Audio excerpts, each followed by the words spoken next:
Maithili express की शानदार प्रस्तुति।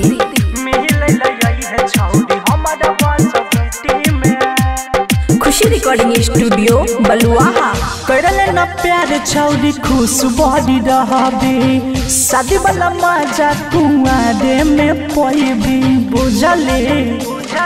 हाँ, करले न प्यार छौरी खुश बड़ी रहबी, शादी वाला मजा कुआरे में पईबी। रोज रोज किस लेब तोरे हम भट्टी में, रोज रोज किस लेब तोरे हम भट्टी में। मिले लई है छौरी हमारा बस बेटी में, मिले लई है छौरी हमारा बस बेटी में।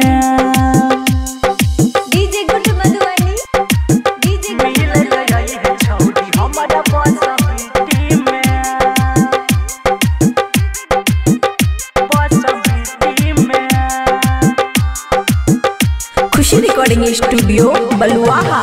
रंग बिरंग के देव पाउडर क्रीम गे, पैसा कमाबै के बहुत छैलिम गे,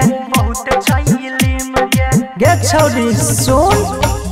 रंग बिरंग के देव पाउडर क्रीम गे, पैसा कमाबै के बहुत छैलिम गे। बोले न छौरी तोरा जिला को पट्टी में, बोले न छौरी तोरा जिला को पट्टी में। मिले लई है छौरी हमारा बस बेटी में, मिले लई है छौरी हमारा बस बेटी में। मिले लई है छौरी हमारा बस बेटी में। खुशी रिकॉर्डिंग स्टूडियो बलुआहा।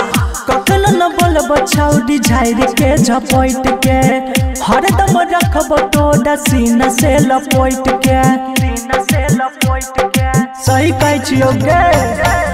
कखनो न बोलब छौरी झाड़ के झपट के, हरदम रखब तोरा सीना से लपट के। सब सुख मिलतो हमरा जीत जैसन पार्टी में, सब सुख मिलतो हमरा आकी जैसन पार्टी में। मिले लई है छौरी हमारा बस बेटी में, मिले लई है छौरी हमारा बस बेटी में। आइब जे गे। खुशी रिकॉर्डिंग स्टूडियो बलुआहा।